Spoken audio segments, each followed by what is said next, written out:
Hi everyone, welcome back to Forward Therapy. My name is Kelly. I'm a certified hand therapist, and today's video is all about scapholunate ligament injuries.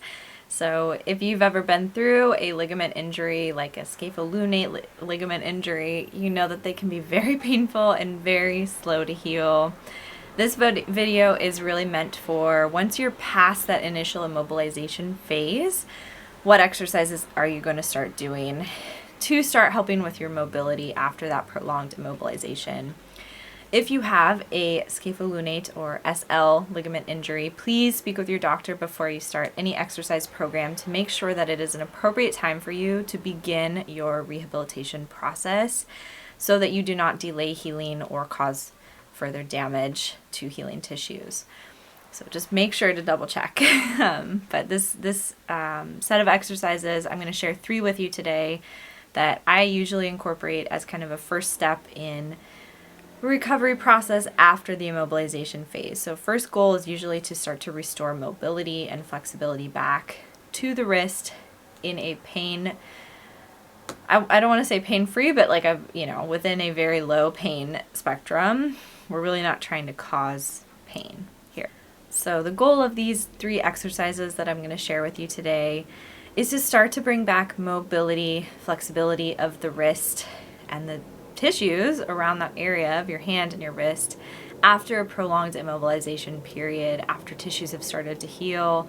We tend to get very stiff even after a couple of weeks, so typically with a longer period of time it's even stiffer.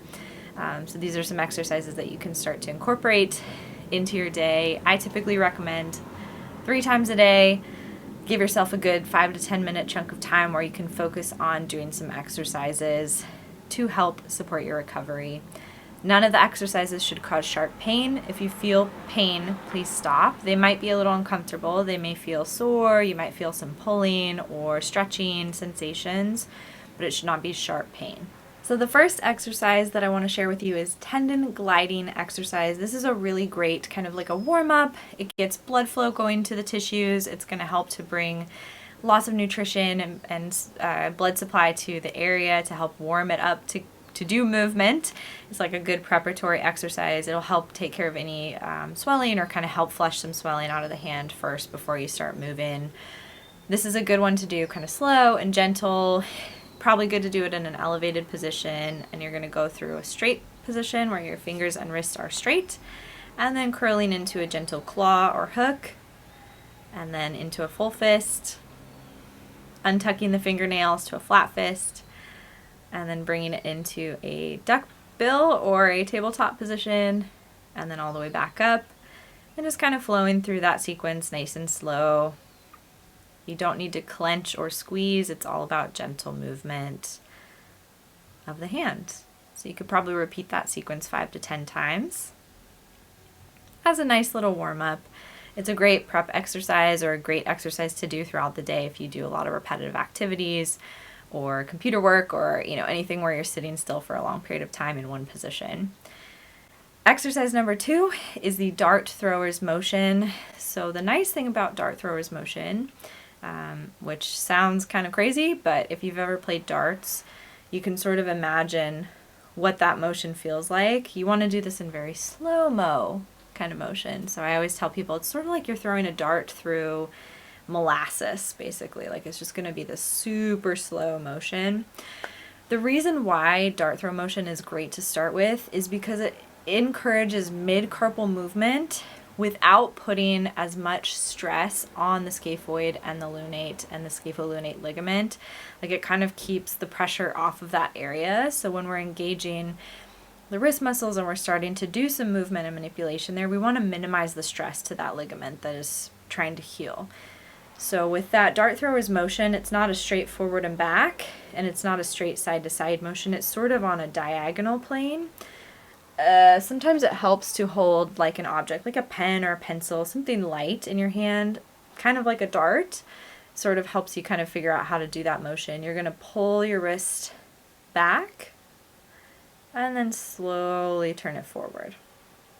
So again, back and forward. Again, we're sort of on that diagonal plane, not forward and back and side to side.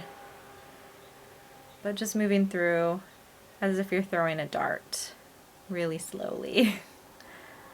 So that is dart thrower's motion. It's a really nice one to start doing some wrist movement.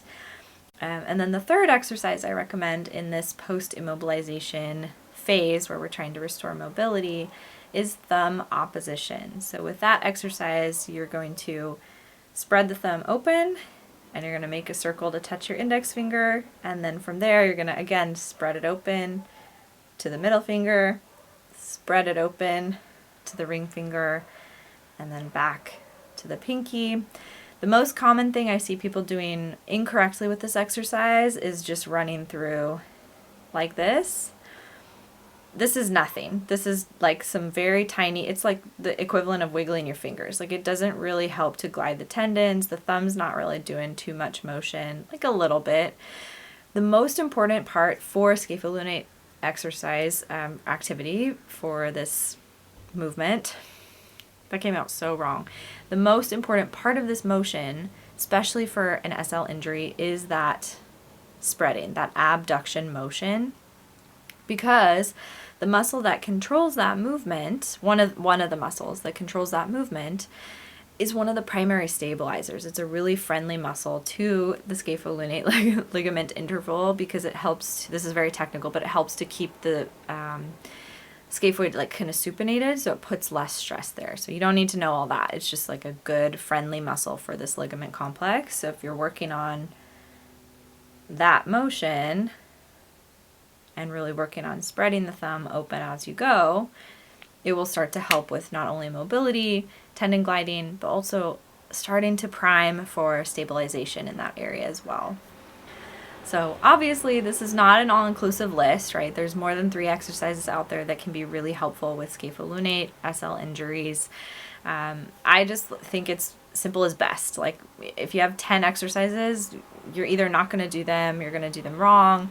It's just going to be hard to fit into your day. Like 3 is, it's palatable. It's something that is achievable and manageable for most people. So that's why I like to give kind of my top 3, focus on those, and then you can always progress to new exercises over time. Again, none of these should have caused pain. If they do, make sure that you stop, talk to your doctor, or maybe go to see a hand therapist to get some appropriate exercises for your stage of rehabilitation. But I hope this was helpful in some way. Thank you so much for watching. If you enjoyed the video, please give it a thumbs up. Subscribe to the channel so that you don't miss any more hand therapy content. It really does help, so I appreciate you so much for being here. Thank you so much for watching, and I'll see you in the next one.